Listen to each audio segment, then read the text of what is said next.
Assalomu alaykum hurmatli kuzatuvchilarimiz, hurmatli podpisчиклар. Bugungi ishimizning yana birisi Chevrolet Cobalt'ning kiliti bo'ladi, toza ipska.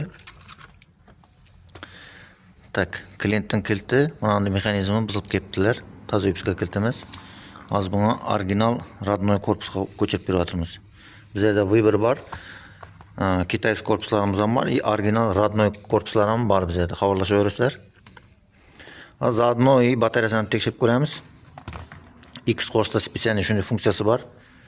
Batareyani amper bilan nagruskada voltni nagruskada berib tekshirib ko'radi. Pod nagruska tekshirib ko'radi batareyani. Shundan ma'lum bo'ladi, hozir ko'ramiz. Tak, voltni normalni ko'rsatdi. Hozir endi amperda ko'ramiz. Necha bo'ldi? Tak. Qizil chiqadi agar ne bo'lsa. Qizil. Qizilma bo'ldi, значит amper ko'tarmaydi. Batareyamiz yaroqsiz.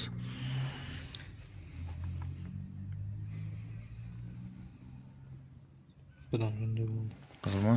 Bo'ldi, al. Toza batareyani al.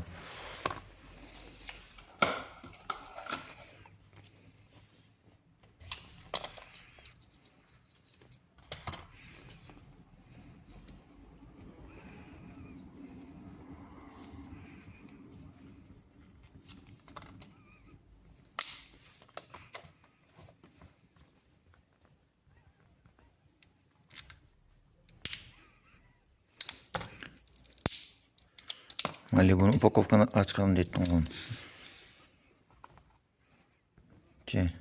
Normalni yashilda chiqdimi? Normal.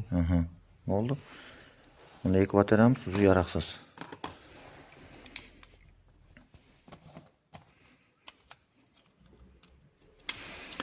Tak, sразу ishlashidan bir tekshirib ko'ramiz.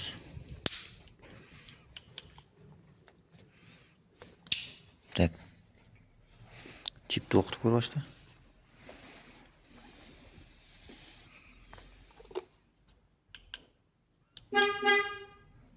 İşte ishlab turibdi, o'zi mashinadan olib turibdi. Tak.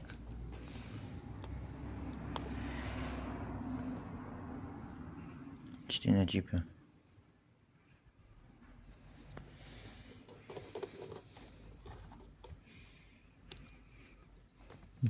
Chip 46. Bo'ldi, chipdan ko'rib turibdi.